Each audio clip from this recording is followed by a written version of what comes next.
निमंत्रित करतो.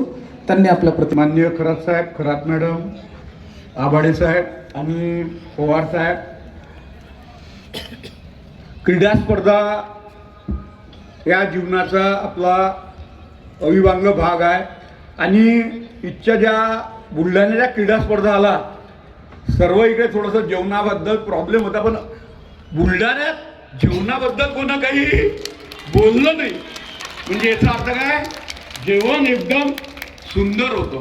कारण ते राज्यस्तरीय स्पर्धा हे ते तर आम्ही अमरावतीत सर्वात पहिले महाराष्ट्रात घेऊच, पण माननीय सीओ साहेब, माननीय डेप्टी सीओ साहेब आणि माननीय सर्व जे पदाधिकारी आणि अधिकारी आहे, तुम्ही विचार केला नसेल की पहिल्या दिवसापासून सर्व अधिकारी साहेब पहिल्या दिवसापासून शेवटपर्यंत उपस्थित होते. म्हणजे नुसतं याच्यासाठी नाही की बा स्वागतासाठी किंवा याच्यासाठी, प्रत्येक मॅचसाठी सीओ साहेब, डेप्टी सीओ साहेब, कॅफो साहेब आणि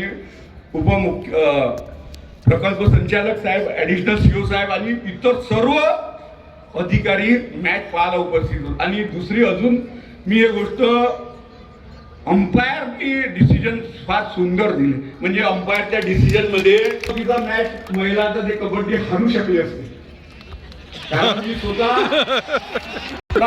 नॅशनल प्लेयर्स आणि अंपायरशिपचा एक पास आहे, परंतु त्यांनी डिसिजन देताना एकही सर चूक केली नाही. आणि शेवटी मॅच कुणासोबत होता, बुलढाण्यासोबत होता, तरी त्यांनी जे साहेब तुम्ही चुका काढता, पण त्यांचं अंपायरचं सुद्धा तुम्ही कौतुक केलं पाहिजे की त्यांनी डिसिजन देताना एकही पार्शियलिटी केली नाही. अशीच पार्शियलिटी आमची अपेक्षित आहे इतर जिल्ह्याकडनंही. जे बुलढाण्याकडनं आपण काय घेतला पाहिजे, आदर्श घेतला पाहिजे.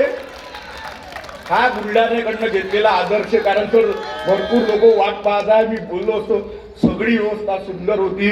आपला मी आभार मानतो की आपण जीवनातला फार मोठा कार्यालयीन वेळ जो फार मोठा आहे तो आपण खेळाडूंना दिला. खेळाडूंसाठी फार सुंदर या क्रीडा स्पर्धा अमरावती विभागात झाल्या. यासाठी पाचही विभागातल्या सर्व समन्वयक आणि पाचही विभागातल्या खेळाडूसाठी मी टाळ्या वाजवतो आणि माझे 2 शब्द होतो. धन्यवाद सर. पाहुणचार करत तर आपला कोणी हातच धरत नाही ना हो, जिल्ह्यातल्या पाचही विभागातल्या पाचही जिल्हे. त्याच्यानं तो कार्यक्रम एकदम ओके असते. त्याची दखल गुलाने सरांनी घेतली आणि पंचांसाठी एकदा जोरदार टाळ्यांचा गजर होऊन जाऊ. धन्यवाद सर. मी यानंतर